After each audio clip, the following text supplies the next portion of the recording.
pouring some very hot water into a plastic container, and I'm adding about 3 tablespoons of a dark brown red fabric dye. And to the brown dye, I am adding some wooden beads. Put a glove on, and I'm just mixing the beads around in the dye. This is going to give the beads a stained look without trying to stain all these little beads. And let them soak for a few minutes. I drained the beads and give them a quick rinse, and this was just from being in the dye for just a couple of minutes. It looks just like we had stained them all. Just going to pour them out on a towel and let them dry. I also dipped some 6-inch craft dowels. They're like real teeny thin ones. So while I'm waiting for the beads to dry off a little bit, I'm taking some 6-inch wood circles. I have 3 of them here. And I am just going to use some multi-grip all-purpose strong glue to glue the 3 of them together. I'm going to take one of the dowels and I'm going to hot glue it to the side of this. Once the glue is set up, I'm just going to take the wood beads and I'm just going to stack them on the dowel. I'm going to leave the top of the little wooden dowel exposed.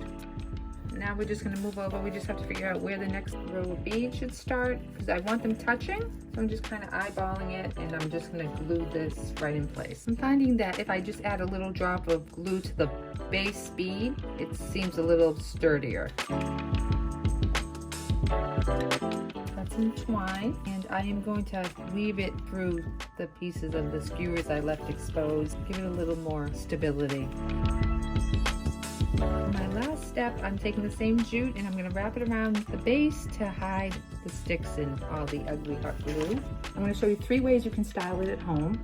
I'm just taking an empty little ceramic pot and I'm popping that right in the middle. You could do, if you like real plants, I do.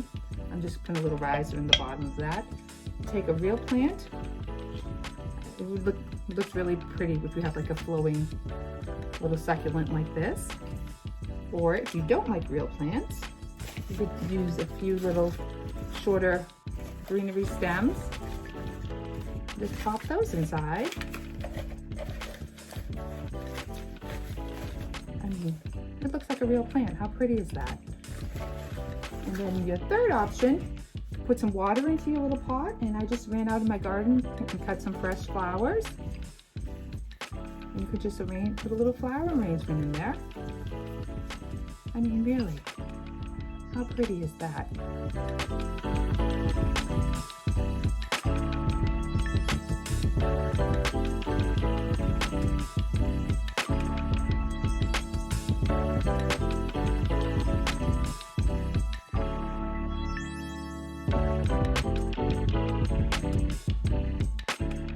I'm Jennifer Howard from Cottage on Bunker Hill.